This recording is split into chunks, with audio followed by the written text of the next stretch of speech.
Berikutnya, saya undang panelis Pak Andi Irfan untuk mengambil tema pertanyaan pada Frisco.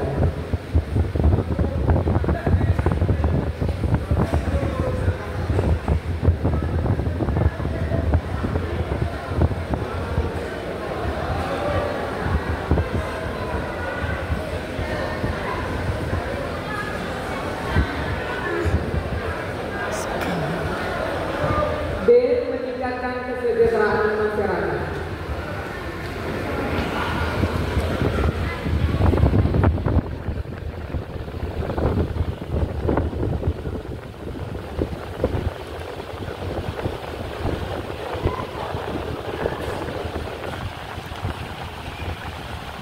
Amplop saya terima masih dalam keadaan tersegel.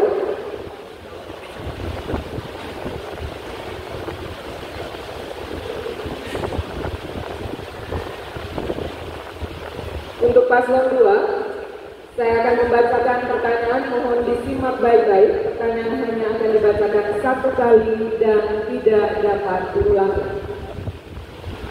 Menurut data BPS NTT, pada tahun 2023 di Kabupaten Manggarai Barat, terdapat lebih dari 225.000 tenaga kerja lokal yang bekerja di sektor informal seperti pariwisata yang seringkali tanpa perlindungan hukum yang memadai. Pertanyaannya, apa strategi paslon untuk memperkuat perlindungan tenaga kerja lokal, termasuk jaminan hak-hak pekerja seperti upah layak dan kondisi kerja yang aman? Waktu Anda 4 menit dimulai saat Anda berbicara. Baik, terima kasih. Yang pertama, pekerja non formal wajib kita lindungi karena mereka punya hak untuk menikmati hidup. Lalu apa yang dilakukan untuk melindungi terkait dengan pekerja non formal? Yang pertama, kita harus menyiapkan namanya regulasi. Terus yang kedua, melakukan yang namanya pendampingan. Karena kapan mereka diperlakukan tidak manusiawi, termasuk upahnya, maka Dinas Tenaga Kerja wajib hukumnya untuk mendampingi mereka serta memperjuangkan hak-hak mereka.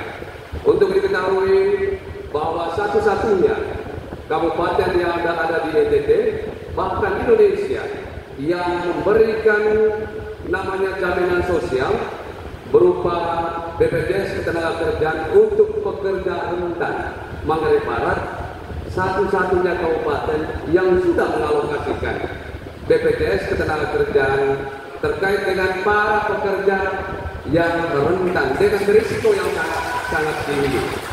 Jadi kita berusaha semaksimal mungkin agar mereka, baik yang bekerja di sektor non formal, ya, kita wajib melindungi, mendampingi, serta memberikan support kepada mereka agar mereka tidak termarginalkan karena ulah-ulah oleh orang-orang tertentu.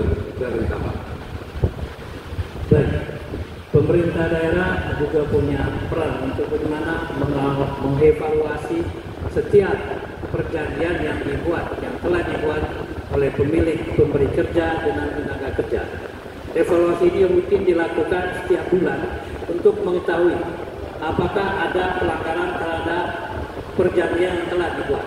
Disinilah peran pemerintah untuk memberikan perlindungan kepada tenaga kerja. Bila ditemukan hal-hal yang tidak sesuai dengan hal yang telah disepakati, maka pemerintah akan mengambilkan langkah-langkah agar tenaga kerja ini terjamin keselamatannya. Demikian juga, pemerintah juga benar untuk mengecek apakah tenaga ini punya kewajiban untuk memberikan layanan BPJS secara cuma-cuma kepada mereka. Ini juga peran pemerintah untuk mengecek apakah memang perusahaan ini juga menyiapkan selain tenaga kerja juga BPJS yang memang diwajibkan oleh aturan dan ketentuan. Terima kasih. Baik, ada waktu 1 menit lagi. Terima kasih untuk paslon nomor urut 2. Saat ini kami berikan kesempatan untuk paslon nomor atas jawaban paslon nomor urut 2. Waktu Anda 2 menit dimulai dari Anda berbicara. Baik, terima kasih banyak. Jadi paslon nomor 2 dalam pandangan saya begini, ketika terjadi pemecatan tenaga kontrak secara besar-besaran kemarin, dan alasannya itu adalah yang pertama menjadi beban daerah, dan itu saya sangat masuk akal. Tapi ketika sudah ada yang dipecat, ingat teman-teman yang dipecat ini sudah masuk ke K2, rata-rata banyak yang sudah ada di K2. Ketika mereka itu sudah dirumahkan, tapi kami menemukan ada penerimaan baru, dan itu menggunakan SK dinas. Kenapa teman-teman yang dirumahkan, tenaga kontrak yang dirumahkan ini tidak dititipkan saja kepada restoran, hotel, dan seluruh tempat-tempat yang bisa mereka bekerja sambil menunggu keadaan keuangan daerah kita membaik, maka kita bisa panggil mereka kembali supaya K2 itu tidak mati. Dari sini saya melihat bahwa pemerintah mendukung pengangguran yang terjadi di Kabupaten Manggarai Barat. Sekian dan terima kasih. Masih ada sisa waktu? Cukup. Baik, terima kasih. Mungkin bisa dijelaskan kenapa ada yang dipecat, kenapa ada yang diterima kembali. Baik, kita lanjutkan. Kami berikan kesempatan kembali kepada paslon nomor urut 2 untuk memberikan tanggapan balik. Waktu Anda 2 menit dimulai dari saat Anda berbicara. Baik, terima kasih. Yang pertama, merujuk kepada peraturan pemerintah nomor 48 terkait tahun 2018 bahwa hanya ada 2 jenis pegawai di pemerintah. Yang pertama itu ASN, yang kedua adalah P3K. Dan dalam PP tersebut mengamanatkan bahwa paling telat 5 tahun setelah diterbitkan PP, maka tidak ada lagi cerita ada namanya tenaga honor.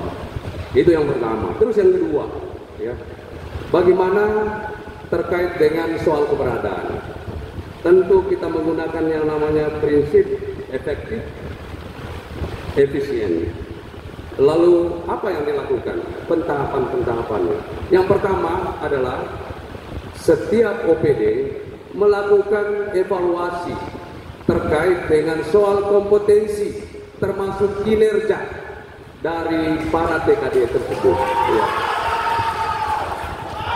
Dan evaluasinya ini berjenjang, mulai dari kepala bidang sampai dengan di dinas, yang pada gilirannya mereka memberikan pengurutan terkait dengan yang berkinerja baik, yang bisa bekerja, tentu dengan kompetensi sebagaimana yang diharapkan.